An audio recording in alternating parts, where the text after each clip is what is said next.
Hello again, Struckpop. Today I'm bringing you another starter build video for Torchlight Infinite, and this is for the Frostfire class Gemma.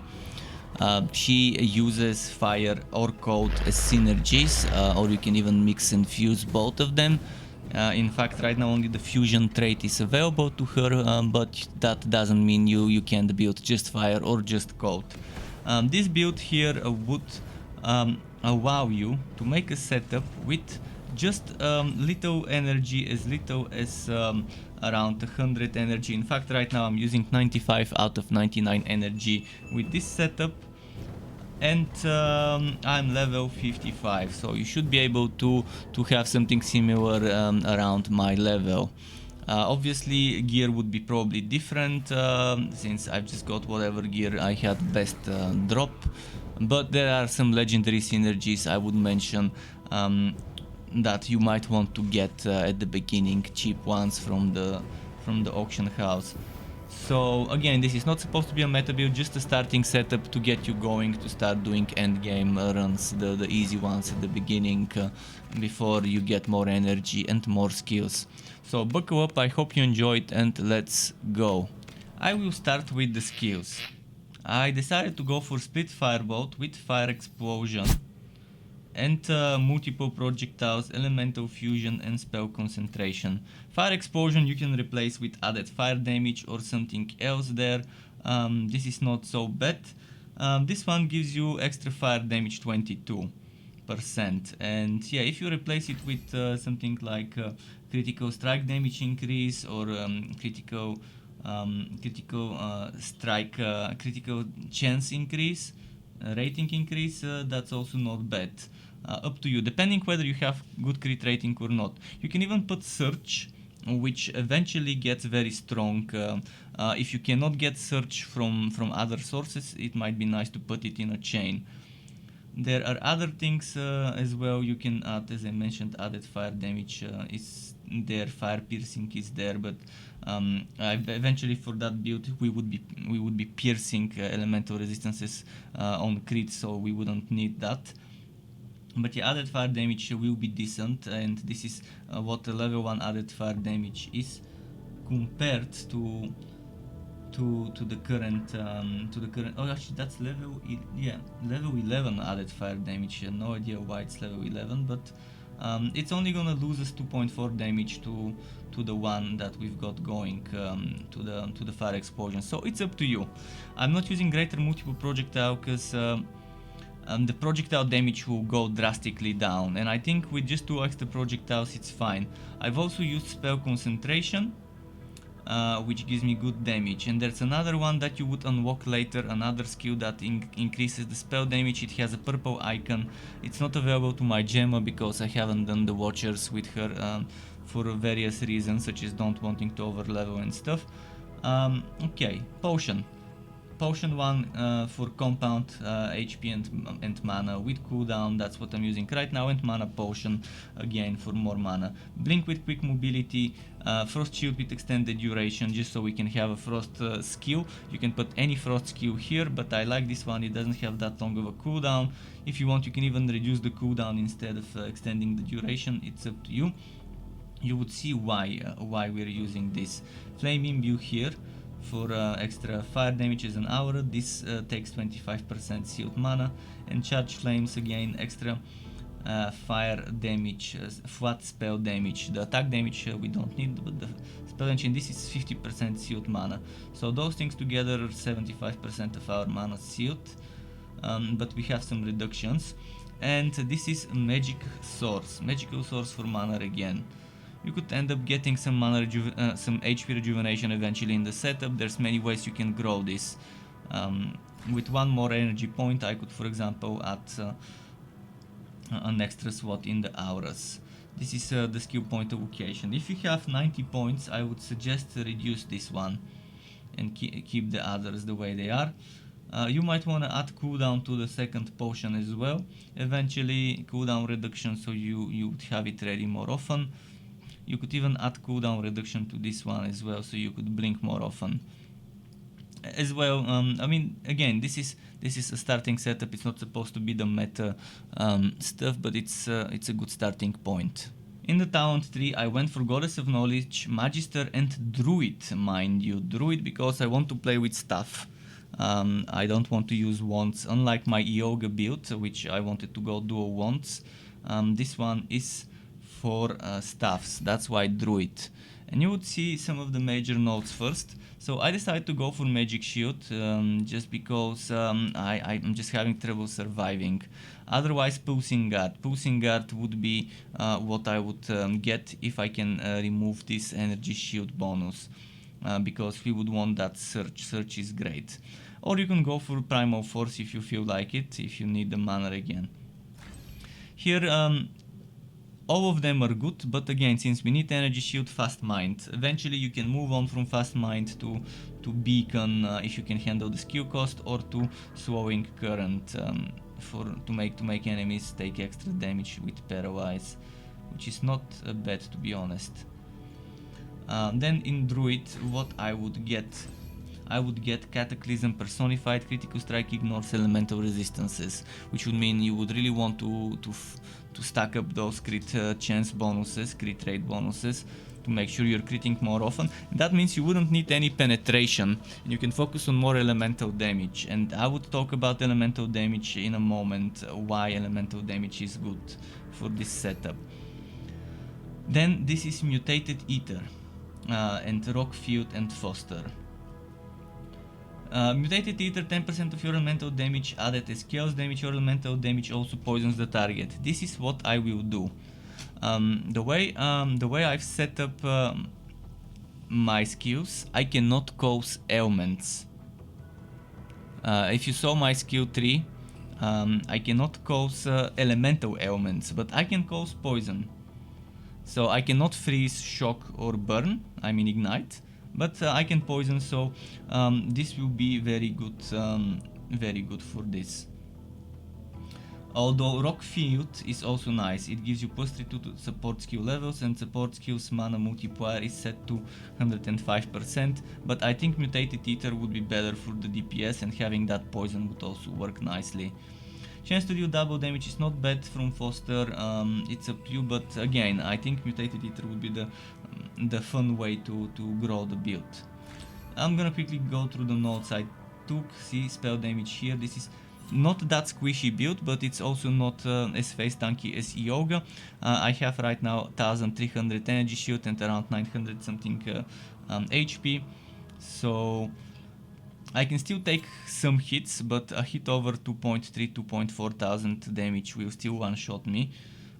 Here we have Spell Crit Strike, here we have Medium Talent for skill area AoE damage, chance for area spells to deal double damage, some energy shield here, and over here I got the skill spell level. Yeah, this is not so bad, and I've got 2 points here for maximum energy shield as well, so keep that in mind. So there's 3 points here in defensiveness. In Magister, I went for the HP and mana stuff as well, so there's the mana spell damage, there's the HP and mana here, here's the damage and ailment damage, and here's the attack, crit strike, raking, and crit strike damage while channeling. And here is the maximum mana, and here is the skill cost reduction, and the crit rating if at least 400 mana cost recently, not bad. Maximum energy shield here again, here minus cost, sealed mana, and this minus sealed mana. Very solid choices, and I didn't take any of those things here, although ideally I would take this. On my Yoga I took this, but on this one I decided not to take it. Eventually I will go with that, I would take it later. Since we are not channeling, we don't care about that stuff. And you can see there's a lot of good stuff down there to get later, that intelligence buff, those energy shield regains, and so on. So there is ways to grow both the survivability and DPS. Here I took the spell damage, ailment damage. Here I took the elemental damage, and mind you, we are using something that makes it so that 100% of our fire damage is getting added to cold, and 100% of our cold damage is getting added to fire. That's why elemental damage is more useful than spell damage. If they're equal, if there's 10 elemental and 10 spell, it's better to take the 10 elemental, because 10 elemental would give you 10 fire and 10 ice, and that means you're getting actually 20, because the bonuses from one is getting added to the other. So priority on elemental damage will be very high with this setup if you play it the way it is. Again, we took some mana stuff, and this one is also synergy with Search, which right now I don't think I'm causing because I removed it from the tree, but it's still good because eventually you can add it to the skill. And again, this skill tree has some good stuff for staffs and elemental damages, and I think it's gonna be amazing to build with this skill tree with the druid. Just look at this stuff. Elemental resistance penetration, we wouldn't need that much, as I mentioned. But there's a lot of good stuff here for elemental stuff. There's still some survivability, there's some trio options, elemental resistances, casting speeds, crit rates, more mana. I mean, this is a decent skill tree that's definitely gonna give you a lot of points that can be put in good places.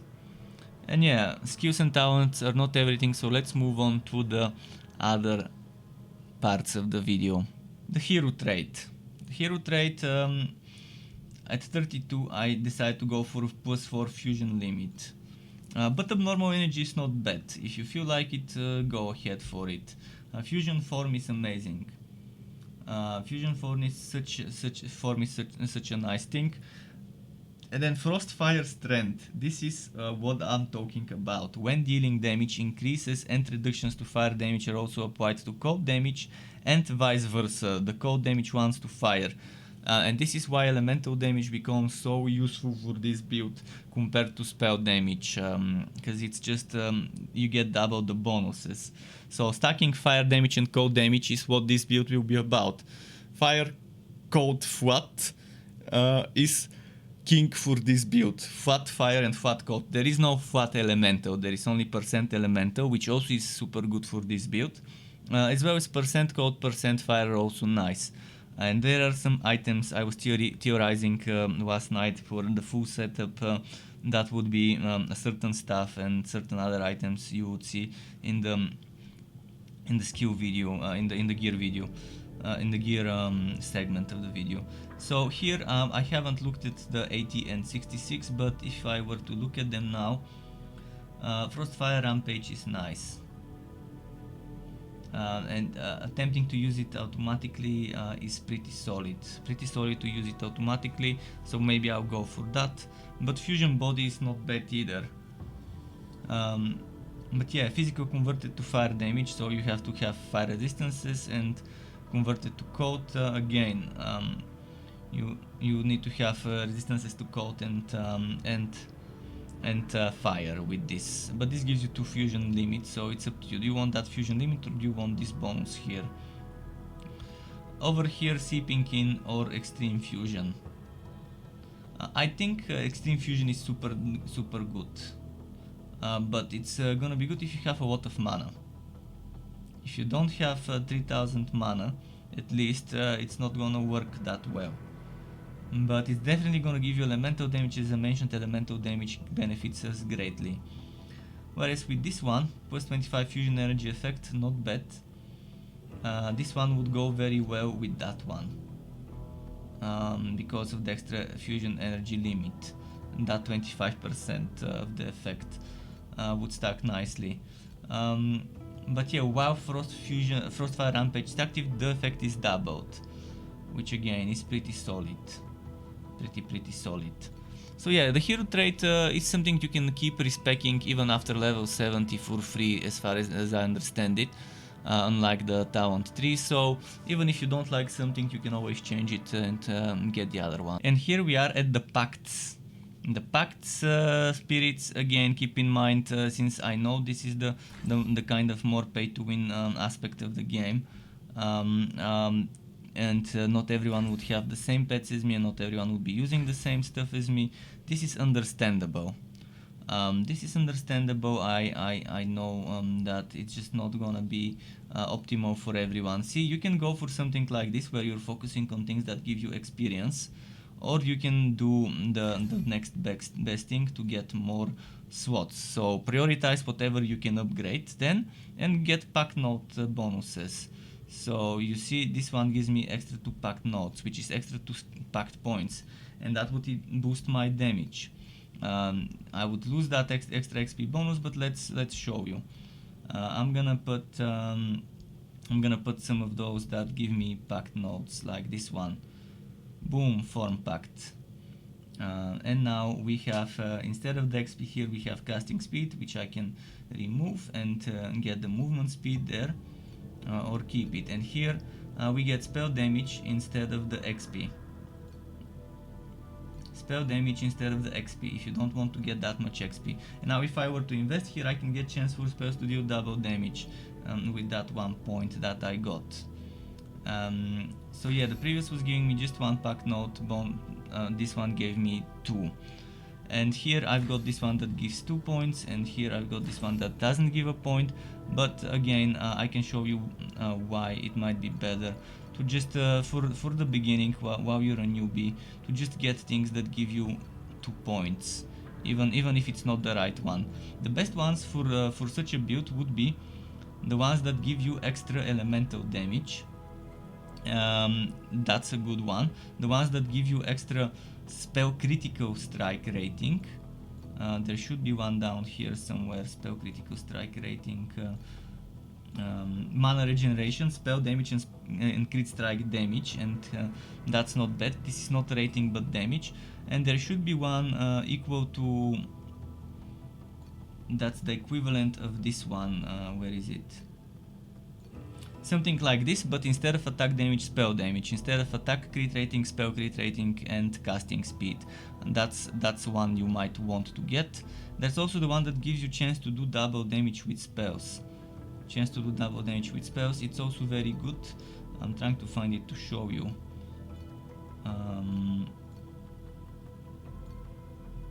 In any case, elemental damage, spell crit, those are good things. But right now I'm gonna just put this one there.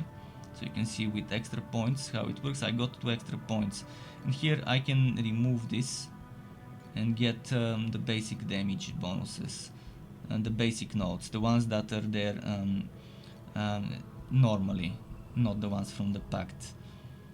And see, right now we got those 2 extra damage points, and if I needed resistance I could just get the resistance, which right now my whitening is at the minus, so very good idea to maybe do it. Actually, this is the double damage one. This is the ones for spells, chance to deal double damage, and spell damage and casting speed. So this is one of the ones you want. Or I could have put some points here into drop quantity or whatever this gives me, which is attack damage, which I don't need. Again, I would say for a newbie, if you can upgrade some of them, just upgrade them and use them for the extra points, and eventually when you get the right ones, keep in mind when you're upgrading one of those, when you're upgrading, they have their own one and a general one that you could use for multiple ones. I would say prioritize using those. And if it's one that actually is good for your class and build, then maybe once those are over, you could use some of those. Those spell magic insignia work for all of the pact spirits that are spell. Whereas this one is specific to each of them. Each of them has their own specific insignia and that can be used only with that specific one. So this is a Wuwuri Amethyst, this is Wuwuri Sprout. So Wuwuri Amethyst can only use Wuwuri Amethyst. Wuwuri Sprout can only use Wuwuri Sprout. Keep that in mind. And yeah, pact points are a good way to get some extra bonus DPS at the beginning, and eventually once you get the good ones, the legendary and the purple ones, you can have some good min-maxing going on with this gacha pay to win system. And now for the gear. I mentioned there are certain items that you might wanna get. It's 2 of them. Ice and Fire is item number 1 you would want to get. It's required level 35, so you can get it as early as level 35. Obviously the higher the item level the better, and with higher item level you could get some energy that will increase your skill energy. So this gives energy shield, and it gives you flat fire damage to attacks and spells. The same for cold. It gives you fire and cold resistances, it gives you attack and casting speed, and it gives you plus 40% cold damage if fire skills have been used recently, and plus 40% fire damage if cold skills have been used recently. I don't know what recently refers to, probably it's around 2, 3, 4 seconds, maybe no more than that. This is why I have Frost Shield in my setup, so I can just use Frost Shield and then spam my Firebolts and then do that rotation when it's back on cooldown. Another good item, Cold Breath. Again, you can equip this as early as level 42. Try to get a higher level 1 with some energy inside. This gives you energy shield, it gives you mana cold resistance, it gives you spell crit strike rating, it gives you skill cost increase, but it also gives you mana on defeating an enemy, a 3% mana on killing an enemy.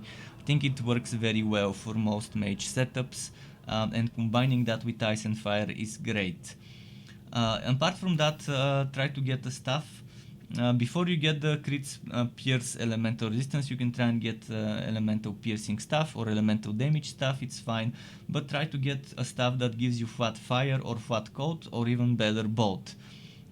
Elemental damage bonuses are great, spell damage bonuses are great, cold and fire damage bonuses are great, and crit strike rating is obviously also great, but flat damage should be the priority, especially fire and cold. In the rings as well, elemental damages, flat fire cold if you can get it. Ideally you would want some life and energy shield in your items as well though, and intelligence, and mana. The resistances are good. Right now my resistances are kind of tragic, at least the lightning is.